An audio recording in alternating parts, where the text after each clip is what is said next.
تین باتیں اس عاجز نے اپنی زندگی میں بہت اہم پائیں بچوں کی تربیت کے معاملے میں۔ اس 35-40 سالہ یہ جو تجربہ ہے بچوں کا، بچیوں کا، اور متعدد مدارس کا اور متعدد ملکوں میں، تین باتیں وہ اس سارے تجربے کا نچوڑ ہے۔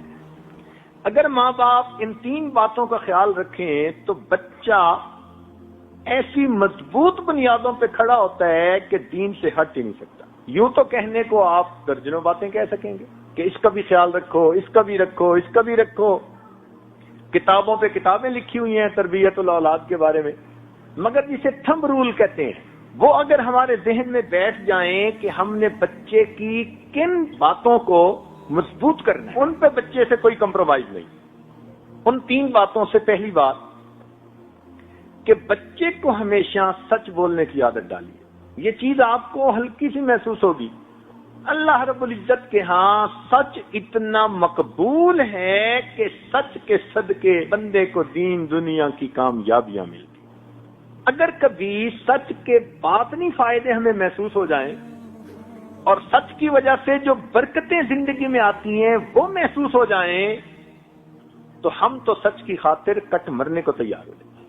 اس میں محنت نہیں ہوتی، یہ کام بڑا مشکل ہے، اس لیے کہ اس میں پھر ماں باپ کو بھی سچ بولنا پڑتا ہے۔ اب پھر کیسے ہوگا کہ ادھر سے فون آیا تو بیٹے کو کہہ دو ابو گھر پہ نہیں ہے، اب وہ بچہ سچ کیسے بولے گا؟ اور دوسری عادت بچے کے اندر جو پیدا کرنی چاہیے وہ نماز کا اہتمام۔ نماز تو پڑھتے ہی ہیں بچے، بچپن سے اس کو نماز کا اہتمام سکھانا ہے، تسلی سے وضو کرنا ہے، پاکیزگی کا خیال رکھنا ہے، وقت پہ نماز پڑھنی ہے تکبیر اولا کے ساتھ اگر وہ بیٹا ہے۔ اس کے اندر ایک فائدہ تو یہ کہ اس بچے کے اندر پاکیزگی آ جاتی ہے، کیونکہ بے نمازی بچہ تو استنجے کا بھی خیال نہیں کرے گا، اور اگر نماز پڑھے گا تو کپڑوں کی پاکیزگی کا خیال رکھے گا، تو پاکیزگی بھی آ گئی، وقت کی پابندی بھی آ گئی۔ اس سے خوش نہ ہو جائیں کہ بچی نماز پڑھتی ہے اور بچہ نماز پڑھتے نہیں، نماز کا اہتمام۔ اس لیے بچے کو دیکھیں کہ جلدی جلدی نماز پڑھ رہا ہے تو نہیں، اس پہ کمپرومائز نہیں ہے۔ بچپن سے اس عمل کی اہمیت اس کے دل میں بیٹھے، مجھے نماز پرسکون ہو کر پڑھنی ہے، تسلی سے پڑھنی۔ بچے کو بتائیے کہ بھئی آپ نے نماز تو پڑھی، کس کیفیت کے ساتھ پڑھی؟ تو جب بچپن سے یہ سنے گا کہ ابو بھی کہتے تھے کس کیفیت کے ساتھ پڑھی، تو اس کو پتہ چلے گا کہ یہ بھی زندگی کا کوئی مقصد ہے۔ آج تو اس مقصد کو ہم بھولتے ہی چلے جا رہے ہیں۔ تیسری بات، بچوں کو خدمت کی اہمیت سمجھائیں۔